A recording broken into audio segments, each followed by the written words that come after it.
హైదరాబాద్ నగరంలో అక్రమ నిర్మాణాలు నిబంధనల ఉల్లంఘనలే కాదని ఇవి అలవాటుగా మారిపోయాయని హైకోర్టు ఆందోళన వ్యక్తం చేసింది. రాత్రికి రాత్రి అక్రమ నిర్మాణాలు జరగవని, అధికారులు ఆదిలోనే వాటిని అడ్డుకోవడంలో విఫలమవుతున్నారంది. అక్రమ నిర్మాణాలను క్రమబద్ధీకరిస్తూ పోతే ఆస్తిపై హక్కులు లేకపోయినా ప్రైవేటు, ప్రభుత్వ స్థలాల్లో కూడా అక్రమ నిర్మాణాలు చేపట్టే అవకాశం ఉందన్నారు. తప్పు చేసిన వారు మూల్యం చెల్లించాల్సిందేనని, అక్రమ నిర్మాణాల విలువ ఆధారంగా భారీ జరిమానా విధించాల్సిన అవసరం ఉందని హైకోర్టు అభిప్రాయపడింది. రంగారెడ్డి జిల్లా గండిపేట మండలం నెక్నాంపూర్లో నిర్మాణాల క్రమబద్దీకరణ కోసం పెట్టుకున్న దరఖాస్తును పరిష్కరించకపోవడాన్ని సవాల్ చేస్తూ అరుణ అగర్వాల్ హైకోర్టులో పిటిషన్ దాఖలు చేశారు. దీనిపై జస్టిస్ బి విజయసేన్ రెడ్డి విచారణ చేపట్టి అక్రమ నిర్మాణాల తీరుపై ఆందోళన వ్యక్తం చేశారు. అక్రమ నిర్మాణాలు చేపట్టడం సాధారణ అంశమైపోయిందన్నారు. అనధికార నిర్మాణాలను తొలగించాలంటూ జీహెచ్ఎంసీతో పాటు మున్సిపల్ అధికారులు జారీ చేస్తున్న ఆదేశాలను సవాల్ చేస్తూ ఏటా పిటిషన్లు దాఖలవుతున్నాయని, వాస్తవానికి కూల్చివేత ఆదేశాలు జారీ అయిన తర్వాత వాటిని నిలిపివేయాలని కోరుతూ కూడా పిటిషన్లు వేయడం అలవాటుగా మారిందని హైకోర్టు పేర్కొంది. ఈ సందర్భంగా క్రమబద్దీకరణ దరఖాస్తులు చేసుకుంటూ అవి పెండింగ్ లో ఉన్నంత కాలం అక్రమ నిర్మాణాలను కూల్చేయరాదంటూ మధ్యంతర ఉత్తర్వులు జారీ అవుతున్నాయంది. 2016లో హైకోర్టులో దాఖలైన ఓ ప్రజా ప్రయోజన వ్యాజ్యంలో జీహెచ్ఎంసీ దాఖలు చేసిన కౌంటర్ ప్రకారం అక్రమ నిర్మాణాల క్రమబద్దీకరణ కోసం 138,630 దరఖాస్తులు అందాయని, దీన్ని బట్టి చూస్తే ప్రస్తుత ఈ దరఖాస్తుల సంఖ్య 2 లక్షలు దాటి ఉండవచ్చని హైకోర్టు అభిప్రాయపడింది.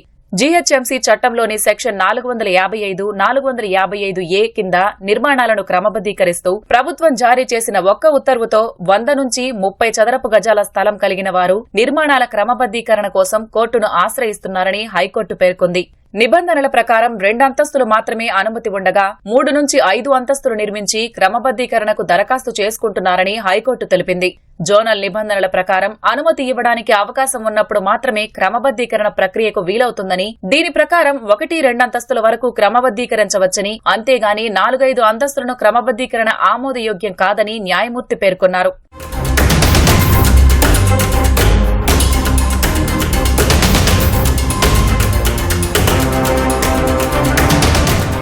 పెంట్ హౌస్ పేరుతోనూ అనుమతి కంటే అదనంగా 1-2 అంతస్తులు అక్రమ నిర్మాణాలు చేపట్టడమే కాకుండా ఆ పైన వాస్తు కోసమని కోర్టులను నమ్మించడానికి నిర్మాణాలు చేపడుతున్నారని న్యాయమూర్తి జస్టిస్ బి విజయసేన్ రెడ్డి పేర్కొన్నారు. మున్సిపాలిటీకి ₹1 కూడా చెల్లించకుండా అనధికార నిర్మాణాలు కొనసాగుతున్నాయన్నారు. ఇందులో చాలా తక్కువ సంఖ్యలో మాత్రమే కోర్టుకు వస్తున్నాయన్నారు. అది ఇరుగు పొరుగు వారి ఫిర్యాదులతోనే తెలుస్తున్నాయని, నిర్మాణాలు రాత్రికి రాత్రే జరగవని, ప్రారంభ దశలో వాటిని నిలిపివేయాలని ఆశిస్తున్నా అది ఆచరణలో జరగడం లేదని హైకోర్టు పేర్కొంది. అనధికార నిర్మాణాలు నిరంతరాయంగా కొనసాగితే సమాజానికి తప్పుడు సందేశాలు వెళతాయని, చట్ట ప్రకారం నిర్మించుకుని శిస్తు చెల్లిస్తుంటే చట్టాన్ని పట్టించుకొని వారు తప్పించుకుంటున్నారనే అభిప్రాయం కలుగుతుందన్న ఆందోళనను హైకోర్టు వ్యక్తం చేసింది. అంతేకాకుండా అక్రమ నిర్మాణదారుడికి ఇది అలవాటుగా మారి మరో అక్రమ నిర్మాణానికి పాల్పడవచ్చని, అక్రమ నిర్మాణాలను అడ్డుకోవడానికి జీహెచ్ఎంసీతో పాటు ప్రభుత్వానికి కఠినమైన విధానం ఉన్నట్లు కనిపించడం లేదని న్యాయమూర్తి అభిప్రాయపడ్డారు.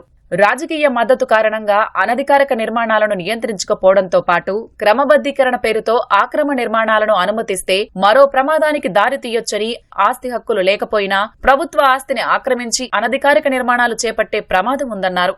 కాలుష్యానికి కారకులు మూల్యం చెల్లించాలంటూ సుప్రీంకోర్టు ఇచ్చిన తీర్పు ప్రకారం అనధికార నిర్మాణాలు చేపట్టిన వారు మూల్యం చెల్లించాల్సిందేనని న్యాయమూర్తి పేర్కొన్నారు.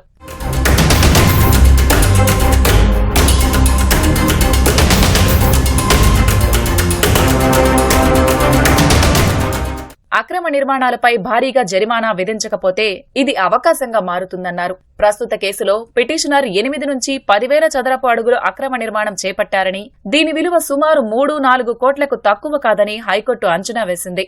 అందువల్ల పిటిషనర్ సమర్పించిన క్రమబద్దీకరణ దరఖాస్తును చట్ట ప్రకారం ఇరుపక్షాలకు నోటీసులు జారీ చేసి నిర్ణయం వెలువర్చాలని మున్సిపల్ అధికారులను ఆదేశించారు. అయితే 2 లక్షలను సైబరాబాద్ మున్సిపల్ కమిషనర్ కు చెల్లించాలని పిటిషనర్ ను ఆదేశించారు. ఈ మొత్తాన్ని పారిశుద్ధ్య కార్మికుల సంక్షేమానికి వినియోగించాల్సి ఉందన్నారు. మరో ₹1,00,000 హైకోర్టు న్యాయవాదుల సంక్షేమ సంఘానికి చెల్లించాలని ఆదేశిస్తూ పిటిషన్పై విచారణను మూసివేశారు.